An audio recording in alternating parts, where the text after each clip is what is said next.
Good morning, सुप्रभात boys and girls, IAS and PCS aspirants. Indian society sociology as a optional subject UPSC में काफ़ी लोकप्रिय है, चूँकि बहुत ज़्यादा कॉमन सेंस से जुड़ा हुआ है। और बीपीएससी या स्टेट सिविल सर्विसेज में एज ए ऑप्शनल ये मेन एग्जामिनेशन में प्रेस्क्राइब्ड है। और बीपीएससी में तो इसको क्वालिफाइंग नेचर का कर दिया है कि आप अगर इसमें पास नहीं होंगे तो बाकी कॉपी चेक ही नहीं होगी, मल्टीपल चॉइस क्वेश्चन। तो हमने जो इंडियन सोशियोलॉजी को इस तरीके से डिजाइन किया है कि हर स्टेट सिविल सर्विसेज की आवश्यकताओं को और यूपीएससी की आवश्यकताओं को ध्यान में रख के इंटीग्रेटेड इसको हमने खुद अपने से डिजाइन किया है और खुद अपने से लिखा है। ये किताब नहीं है, ये मेरा अपना नोट्स है जो इस विषय पे इस तरीके से तैयार किया है हमने, क्योंकि मेरा आईएएस पीसीएस में सब्जेक्ट सोशियोलॉजी रहा है और मैं समझता हूँ कि मैं इसका अच्छा जानकार हूँ, जिसके साथ चल के आपको एग्ज़ाम में अच्छा से अच्छा जो है स्कोर, बेहतरीन एक्सेलेंट स्कोर आपको मिल सकता है। तो हमारे साथ जुड़िए और ये सोशियोलॉजी एज ए ऑप्शनल तैयार करिए फॉर यूपीएससी और पीसीएस मेंस। तो पीछे हम क्लास में बता चुके थे कि सोशियोलॉजी क्या है, सोसाइटी क्या है, सोशल रिलेशन क्या है और किस तरीके से जो है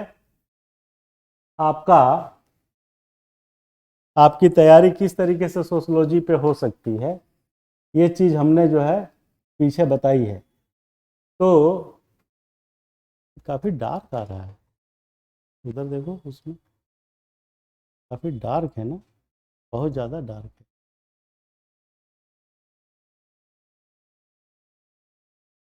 तो सीधे सीधे हम आते हैं इंडियन सोशियोलॉजी, इंडियन सोसाइटी पे, और इसके जो बेसिक कंसेप्ट क्या है इस पे बात करते हैं। इसमें जो टर्मिनोलॉजी हमने यूज किया है, इन सब शब्दों का मीनिंग आपको जानना ज़्यादा ज़रूरी है। इसलिए ज़रूरी है कि वो सब शब्द जो हैं आपके मेंस के क्वेश्चंस में कहीं ना कहीं डाल दिए जाते हैं, चाहे वो GS1 हो, चाहे GS2 हो, चाहे GS3 हो, चाहे GS4 हो, या चाहे इंटरव्यू हो और ऐसे हो। इस चीज़ का ध्यान रखिएगा कि जब तक आप इन शब्दों को नहीं जानेंगे तो आप उसका आंसर लिख ही नहीं पाएंगे, पहली बात। दूसरी बात कि आप इसको एज ए सब्जेक्ट तो लेकर चलेंगे ही, साथ में इस सब्जेक्ट को दूसरे सब्जेक्ट के साथ GS 1 2 3 4 ऐसे के साथ कैसे को रिलेट करना है, ये भी उतना ही जरूरी है। अदरवाइज अगर आप ये नहीं जानेंगे तो वहाँ पे आपकी परफॉर्मेंस जो है अच्छी नहीं होगी। और उसका रीज़न ये है कि शब्दों की अर्थ को, उसके सही मर्म को समझना जरूरी है। अब कहने के लिए सोसाइटी हम इसके प्रकार में जनजातीय, जब सोचिए कि जनजातीय समाज पे क्वेश्चन GS1 में भी आता है, 2 में भी आता है। पॉलिटिकल माइलेज जब आप देखते हैं तो वहाँ पे जनजातीय समुदाय की बात की जाती है कि क्या पॉलिटिकल प्रोटेक्शंस हैं उनके। उसी तरीके से GS3 में इकोनॉमिक ज्योग्राफी में, ह्यूमन डेमोग्राफी में आपको जो है ये चीज़ें जो वहाँ मिल जाती है। तो सारी तैयारी जो है इंटीग्रेटेड है, आप किसी को एब्सोल्यूट करके या निरपेक्ष भाव से नहीं पढ़ सकते। तो इसीलिए सोशियोलॉजी एक बेहतर ऑप्शन है और इसका फ़ायदा जो है आपको हर जगह मिलता है, नौकरी के दौरान भी, नौकरी से पहले भी, नौकरी के बाद भी। तो जनजातीय समाज क्या है, आपको मालूम होना चाहिए कि जो एक निश्चित भौगोलिक क्षेत्र में रहती हो, उसके लिए संविधान के इंपीरियल गजेटियर ऑफ इंडिया में दिया हुआ है कि जिसका एक निश्चित बोली हो, डायलेक्ट, जो निश्चित भौगोलिक क्षेत्र में रहती हो, जिसकी कॉमन जो है समान भाषा या बोली हो, वो हो गया। उसके बाद जो है एक समरूप कल्चर हो, तो उसको जो है हम जनजाति बोलते हैं। और भौगोलिक क्षेत्र की जब हम बात करते हैं तो एक समुदाय की परिकल्पना करते हैं कि वो पर्टिकुलर उसी एरिया में रह रही हो, निश्चित भौगोलिक क्षेत्र हो, निश्चित भौगोलिक समुदाय हो। तो ये देखिए, मैं ये बताना चाह रहा था कि इसकी ज़रूरत आपको कई जगह पड़ती है। कृषक समुदाय के बारे में, इकोनॉमिक्स में कृषक समुदाय के बारे में, एग्रेरियन सोसाइटी के बारे में पढ़ते हैं। तो सब चीज एक दूसरे से लिंक है। तो ये हमको जानना चाहिए कि जनजातीय समाज किसको बोलते हैं, कृषक समुदाय किसको बोलते हैं, इंडस्ट्रियल सोसाइटी किसको बोलते हैं, और नगरीय सोसाइटी किसको बोलते हैं। समाज एक अमूर्त संकल्पना है। अमूर्त का मतलब मैंने कल बताया था, जो दो या दो से अधिक व्यक्तियों के पारस्परिक मीनिंगफुल इंटरेक्शन से बनता है, और इस अंतः क्रिया से, इंटरेक्शन से निर्मित संबंधों का जाल, नेटवर्क ऑफ रिलेशन ही समाज है। इन संबंधों में स्वरूप, प्रेम, घृणा, सौहार्द, ईर्ष्या आदि में अनुभूत किया जा सकता है, जिसका संबंध, जिसको हम देख नहीं सकते, जिसे अमूर्त कहते हैं। इस प्रकार समाज अमूर्त है। ये सब बातें कल हम आपको बता चुके हैं। और जिसको आप हिंदू समाज, आर्य समाज, ब्रह्म समाज, दलित समाज कहते हैं, ये सब एक संगठन होता है, ऑर्गेनाइजेशन होता है, न कि समाज। इसको आप एक समाज कह सकते हैं। इन सबको आप एक समाज, तो एक समाज और समाज में फर्क है। ये जिसको आप समाज कहते हैं, उसको सोशियोलॉजी जो है एक समाज शब्द से जानता है। तो इसमें आपको जानने की चीज़ ये है कि समाज जो है क्या है, समाज कैसे बनता है, और समाज शास्त्र में इसकी क्या विशेषता है, और समाज शास्त्र किस चीज़ का अध्ययन करता है, ये कल मैं बता चुका था पिछले लेक्चर में। इसलिए इसको दोबारा जो है हम आपको नहीं बताएंगे, कोई पर्पस नहीं है। उसमें जो डिस्टिंग्विश करने वाली चीज़ है वो ये है कि समाज जो है सामाजिक संबंधों की बात करता है, सोशल रिलेशन की बात करता है, न कि नातेदारी वाले संबंध। नातेदारी संबंध क्या होता है? नातेदारी संबंध का मतलब जो रिश्तेदारी से पैदा होता है, जो दो तरीके से पैदा हो सकता है नातेदारी संबंध। कैसे? एक तो जहां आप पैदा होते हैं, जिसको फैमिली ऑफ ओरिएंटेशन कहा जाता है, नातेदारी। नातेदारी का मतलब किनशिप इंग्लिश में कहते हैं। तो नातेदारी कैसे पैदा होता है? एक तो वैवाहिक स्तर पे, शादी ब्याह आपकी हो जाती है तो कोई जो है, किसी का आप जीजा बन जाते हैं, किसी का पति बन जाते हैं, किसी का दामाद बन जाते हैं। तो ये वैवाहिक स्तर पे हुआ संबंध बनना। और दूसरा किस स्तर पे होता है? रक्त मूलक, यानी ब्लड रिलेशन। जैसे आप जन्म जहाँ लेते हैं जिस घर में, उस माँ बाप के लिए आप जो है ब्लड रिलेटिव हो जाते हैं, बेटा बेटी जो भी होता है कि नहीं, भाई बहन, ये सब ब्लड रिलेटिव हो गए। माँ बाप, पति पत्नी रक्त मूलक नहीं हुआ क्योंकि वो शादी के बाद आया है। तो दो तरीके की नातेदारी होती है, एक वैवाहिक और दूसरी रक्त मूलक। तो वैवाहिक संबंध आपके क्या है और नाते रक्त मूलक संबंध क्या है, ये दोनों हमने बताने का प्रयास किया, आप समझ गए। परंतु समाजशास्त्र इन सब का अध्ययन नहीं करता है। समाजशास्त्र किसका अध्ययन करता है? सिर्फ सामाजिक संबंधों का, ना कि नातेदारी संबंधों का। तो सामाजिक संबंध में वही चीज है जो आप किसी भी अनजान व्यक्ति से लेकर और किसी भी जानने वाले से लेकर के, जिसको आप मीनिंगफुल ओरिएंटेशन, म्यूचुअल ओरिएंटेड होकर के मीनिंगफुल इंटरेक्शन जब आप करते हैं, तो उससे जो प्रेम घृणा का संबंध उस लड़की या लड़का के साथ आपका बना, उस संबंधों का अध्ययन समाजशास्त्र, इंडियन सोसाइटी करता है। ठीक है? तो समाज को जीवित रखने के लिए, समाज को जिंदा रखने के लिए नातेदारी संबंध सेकेंडरी है, सामाजिक संबंध पहले है। क्योंकि दुनिया में आपको जिंदा रहने के लिए खाली नातेदारियों से संबंध बना के रखेंगे तो काम नहीं चलेगा, वो तो बहुत लिमिटेड दायरा में है।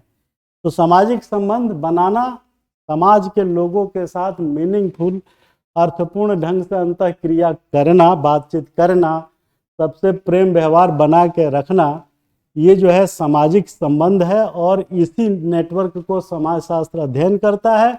और ये क्यों जरूरी है? क्योंकि अगर आप सामाजिक संबंध दुनिया में आपस में 700-800 करोड़ लोगों का आपस में इंटरेक्शन नहीं करेंगे तो आपका अस्तित्व खतरे में पड़ जाएगा।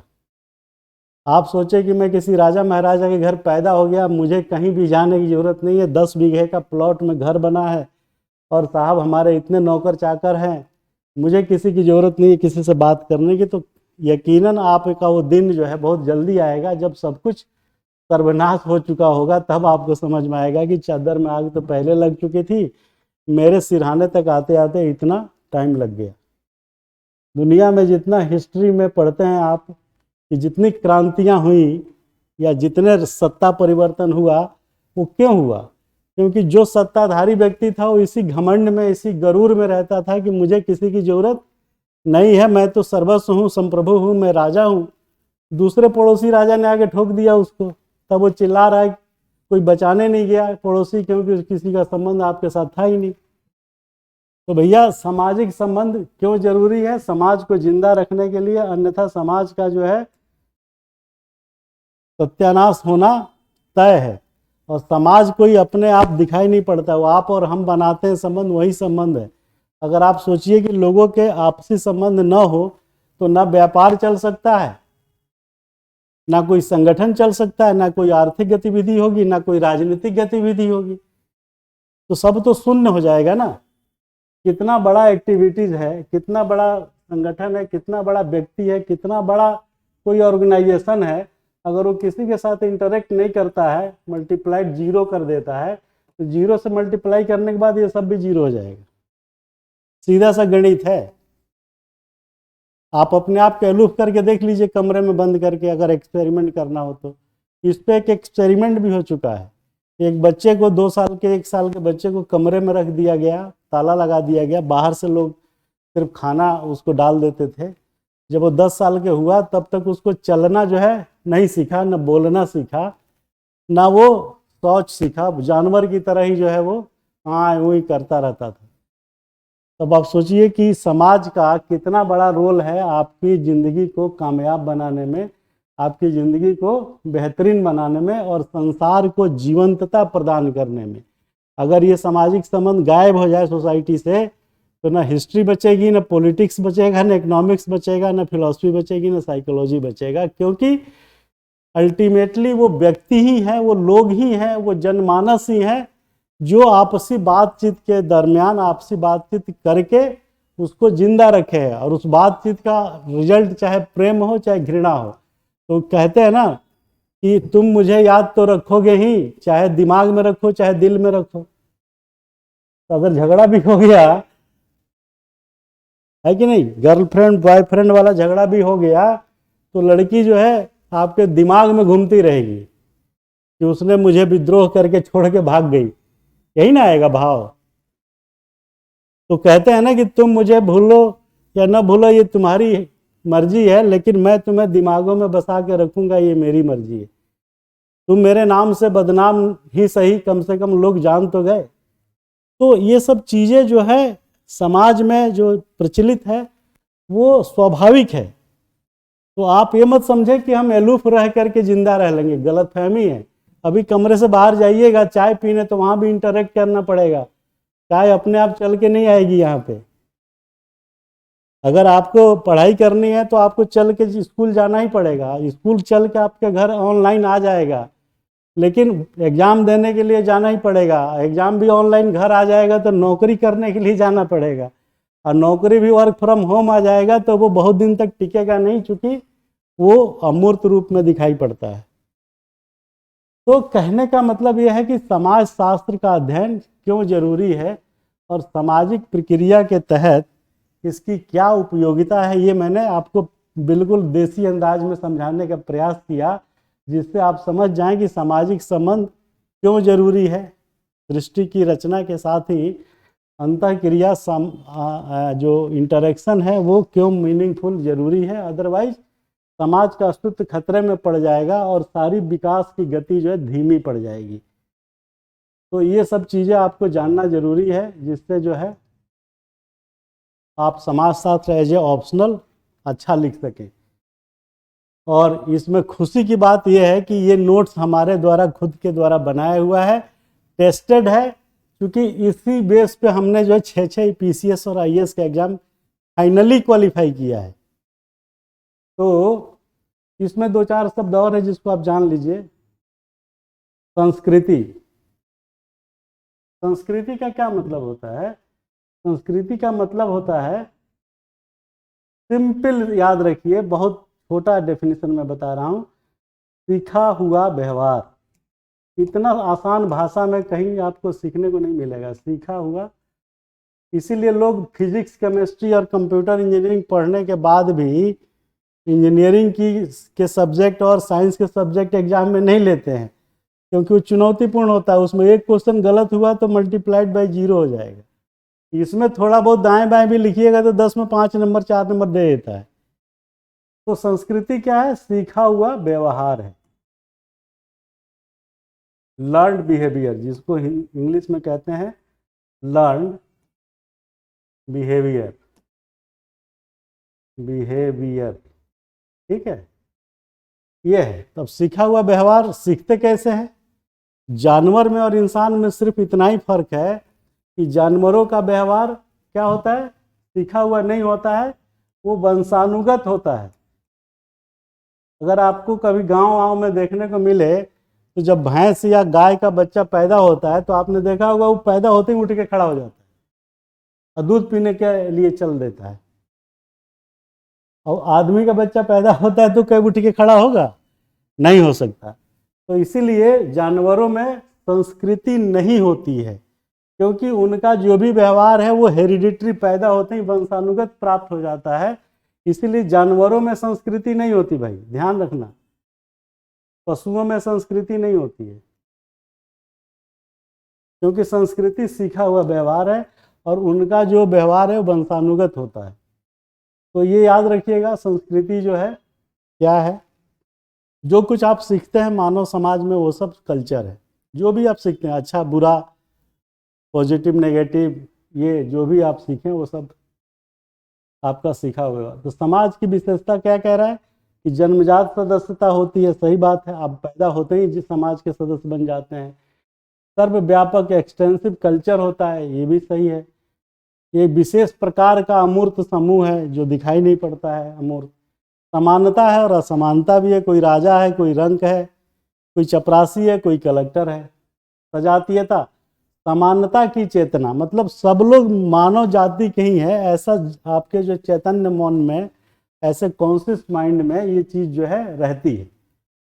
पारस्परिक जागरूकता, म्यूचुअल ओरिएंटेशन, अब घर में, परिवार में, पड़ोस में एक दूसरे के प्रति अवेयर रहते हैं कि भाई क्या हो गया, जरूर देखो जरा।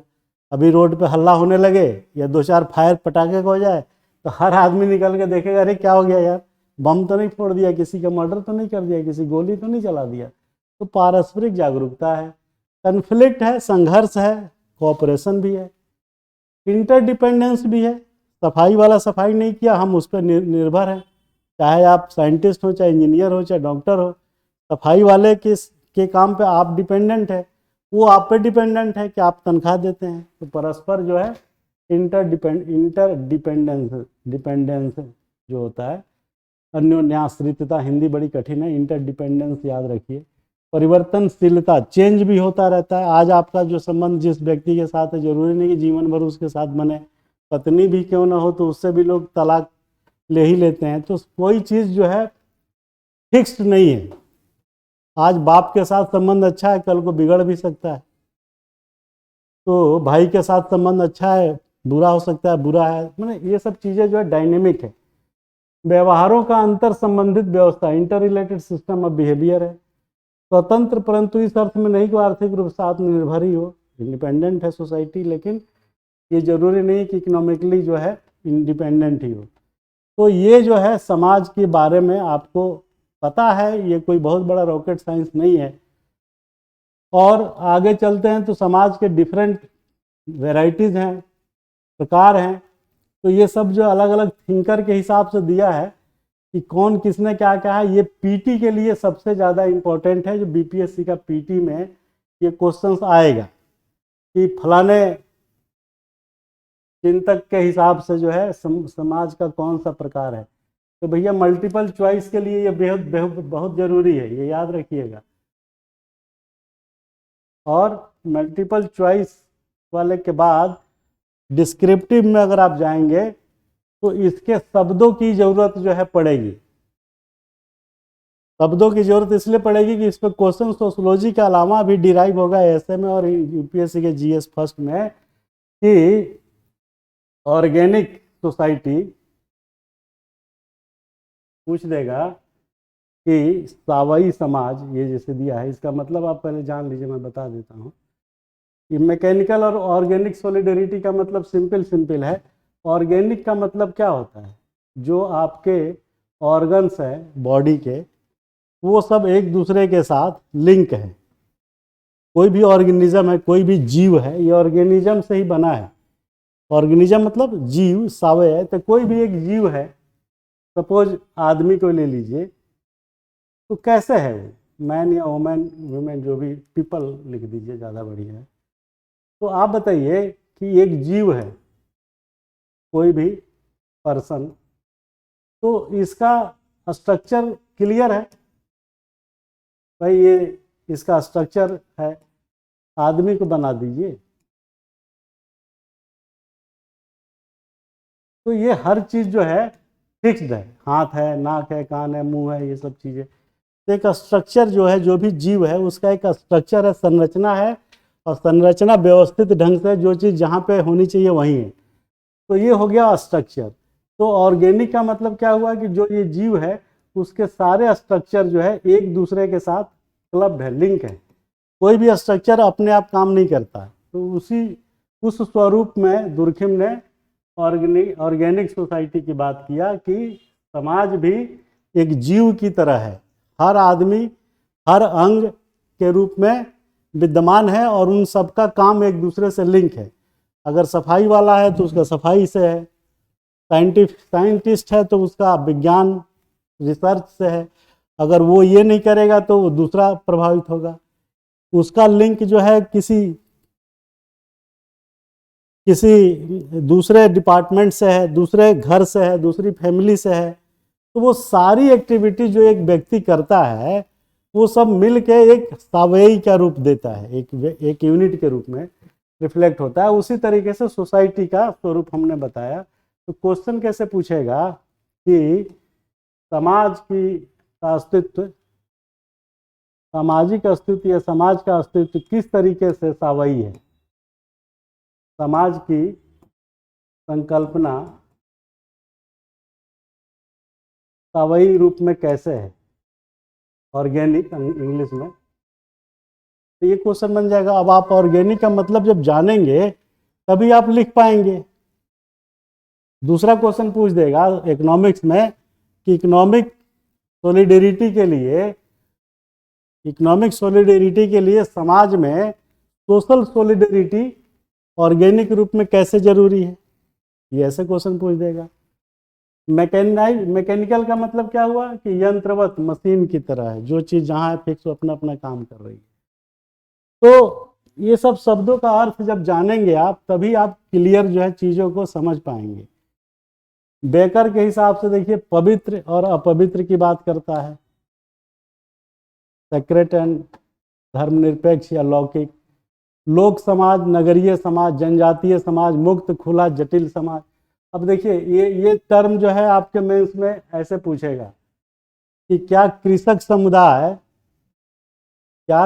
समुदाय की अर्थव्यवस्था इसलिए भारत में धीमी गति से है क्योंकि वह जो है मुक्त समाज या खुला समाज या जटिल समाज नहीं है? क्या नगरीय समुदाय जटिल समाज के होने के कारण प्रगतिशील है? तो ये जो है मुक्त, खुला, ये सब शब्द का अर्थ जो है आप जानेंगे तभी क्लियर आंसर लिख पाएंगे। तो आप ओपन कहिए, मुक्त, या कॉम्प्लेक्स कहिए, ये दोनों का मतलब सेम ही है। इसका उल्टा क्या होगा? सिंपल, साधारण, और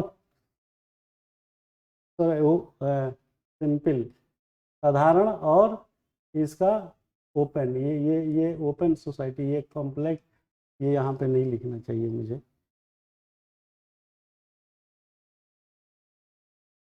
जब पूरा ही क्लिक हो जाता है।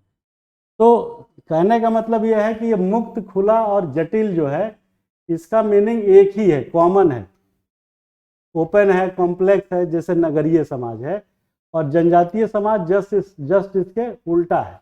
मतलब जटिल की जगह पे वो सामान्य है, सामान्य या साधारण। खुला की जगह जो है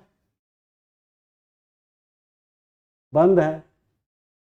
तो ये चीज़ जो है आपको जानना जरूरी है कि कौन सा समाज जो है सामान्य है, कौन सा इसका उल्टा जो है विशेष है, कौन सा जो है ओपन है, खुला है, कौन उसका उल्टा बंद है, कौन जो है साधारण है, उसका उल्टा जटिल है। तो ये सब शब्दों को जब आप जान जाएंगे, समझ जाएंगे, तो आपको आंसर लिखना मेंस के एग्जामिनेशन में ज़्यादा आसान हो जाएगा। ये डिफरेंट डिफरेंट सोशोलॉजिस्ट के बारे में लिखा हमने, और इसको याद रखिएगा आप, एमसीक्यू के तहत जो है बीपीएससी के मेंस के सोशोलॉजी में एक काम आएगा आपको, ये सब रट लीजिएगा।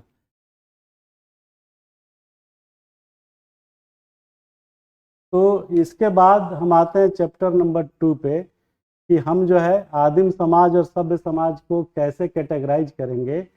तो ये कैरेक्टरिस्टिक्स जो है आपको मेंस में काम आएगी, कि आप आदिम समाज और सभ्य समाज, मतलब एक पुराना समाज एक नया समाज ऐसे समझ ले। तो पुराना समाज मतलब आदिम समाज, इसको हम किस किस नाम से बुला सकते हैं।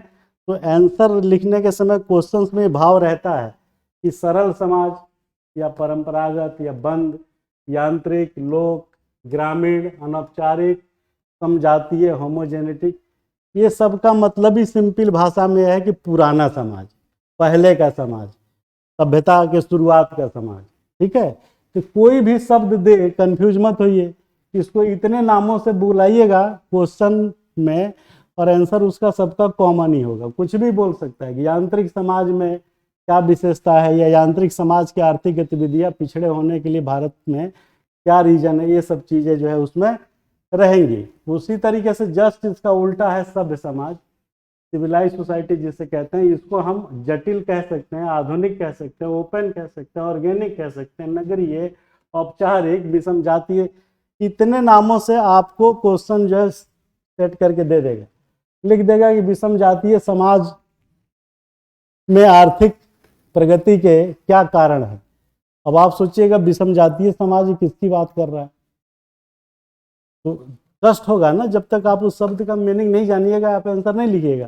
और जैसे हम बताएंगे कि वो कहेगा कि भैया वो कहना चाह रहा है कि आधुनिक समाज, शहरी समाज, तो आप कहेंगे अरे यार ये तो बहुत आसान है। तो आसान तब हो गया ना जब आप शब्दों का मीनिंग समझ गए। आपसे कह देगा कि नगरीय समाज किस सीमा तक खुला समाज है और उसकी आर्थिक गतिविधियां किन किन विषयों पर टिकी हुई है, तो आप पहले समझिएगा कि खुला समाज किसके लिए कह रहा है। तो ये सब शब्दों का अर्थ जब जानेंगे आप, तब जो है आप बाकी सब्जेक्ट के मेंस में भी ये चीज़ों को लिख पाएंगे। तो ये शब्द जो है बहुत ज़्यादा क्रेडिट क्रिएट करते हैं, तो आप इनको समझ लीजिए कि क्या इसका कितने पर्यायवाची आप यूज कर सकते हैं। और जब भी क्वेश्चन पूछा जाता है कि पर्यायवाची के रूप में, तो आप कंफ्यूज ना हो, ये मेरा प्रयास है बताने का। अगर वो पूछ रहा है कि औपचारिक समाज में राजनीतिक गतिविधियां अनौपचारिक समाज की तुलना में अधिक क्यों हैं, ये पूछ सकता है कि औपचारिक और अनौपचारिक समाजों में एक बड़ी समानता यह है कि सारे दोनों समाज राजनीतिक स्तर पर समान रूप से जागरूक हैं। तो ये तभी लिख पाइएगा जब आपको पहले समझ में आएगा कि औपचारिक और अनौपचारिक समाज ये है क्या। अब सीधा सीधा कह देता कि शहरी और नगरी समाज नाम ले लेता तो आपको आसानी से समझ में आ जाता। तो समाज शास्त्र की तैयारी आप हमारे साथ ऐसे करें और अधिकतम स्कोर प्राप्त करें, ये मेरा दावा है, ये मेरा विश्वास है। तो आगे डिटेल चलने के लिए आप हमारे प्रीसा IAS ऐप पे जाएं और वहाँ हम आगे डिटेल आपको और क्लास विस्तृत रूप से बताएंगे कि क्या है ये समाज आदिम और क्या है सभ्य, और उस पर क्या क्या क्वेश्चन बन सकते हैं। Thank you very much.